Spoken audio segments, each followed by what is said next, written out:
प्रेक्षकांना विनंती आहे की आपण ही माहिती शांतपणे ऐकावी।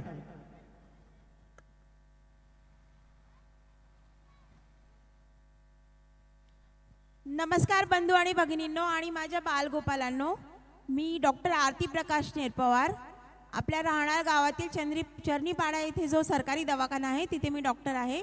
आज मी तुम्हाला सिकल सेल ॲनिमिया या आजाराबद्दल थोडी माहिती देणार आहे। या आजाराचा महाराष्ट्र शासनाने एक मोहीम चालू केली आहे, जी आहे अरुणोदय सिकल सेल ॲनिमिया विशेष मोहीम। तर सिकल सेल ॲनिमिया म्हणजे काय? ॲनिमिया म्हणजे रक्तक्षय, शरीरातलं रक्त कमी होणे। आपलं रक्त हे वेगवेगळ्या पेशींपासून, लाल रक्तपेशी, पांढऱ्या रक्तपेशी, प्लॅटलेट्स जे डेंग्यूमध्ये कमी होतात, तुम्हाला सगळ्यांना माहिती असेल, ह्या रक्तपेशी आणि पातळ द्रव असतो प्लाझ्मा याच्यापासून बनलेलं असतं। तर ह्या रक्तातल्या ज्या लाल रक्तपेशी असतात त्यांच्यामुळे हा आजार होतो, सिकल सेल ॲनिमिया। तर या लाल रक्तपेशींचा नॉर्मल आकार हा गोल असतो, अंडाकृती, ओव्हल। तर तो ह्या आजारात बदलून कोयत्याप्रमाणे असा त्रिकोणी होतो, खुरपी असते ना त्याप्रमाणे होतो। आणि त्यांचा नॉर्मल आयुष्य हे 120 दिवसांचं असतं। तर ते आयुष्य कमी होऊन त्या लवकर मृत्यू त्यांचा त्या पेशी मरून जातात। त्यामुळे त्या आकार बदलल्याने आणि लवकर मेल्याने रक्तवाहिन्यांमध्ये अडथळा निर्माण होतो आणि वेगवेगळे आजार होतात, जसं सांधेदुखी, अत्यंत वेदना होतात शरीरामध्ये आणि प्रतिकार क्षमता कमी होऊन आपल्याला वेगवेगळे आजार होऊ शकतात।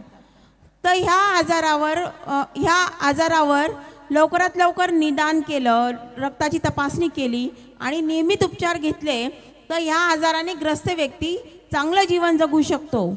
तर ह्या आजारावर इलाज असा परमनंट इलाज नाही आहे, याच्यावर फक्त एकच इलाज आहे, तो म्हणजे हा अनुवंशिक आजार आहे, आई वडिलांकडनं मुलांना होतो।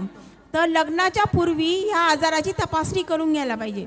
ज्याला हा आजार आहे त्याने त्याच आजाराच्या व्यक्तीशी लग्न नाही करायला पाहिजे, म्हणजे ज्याला आजार नाही तो आजार असलेल्या व्यक्तीशी लग्न करू शकतो। म्हणजे हा आजार असं लग्न केल्याने पुढच्या पिढीला जात नाही आणि पुढची पिढी ह्या आजाराने ग्रस्त होत नाही।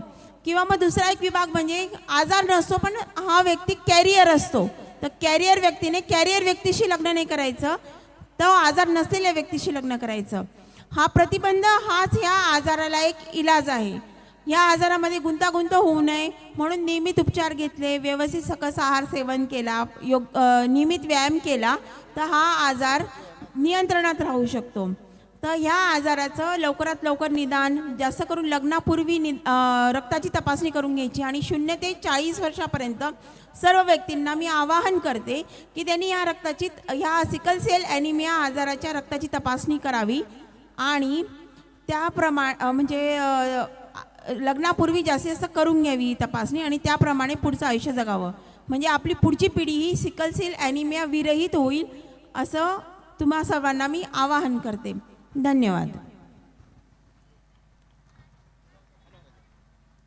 थँक्यू।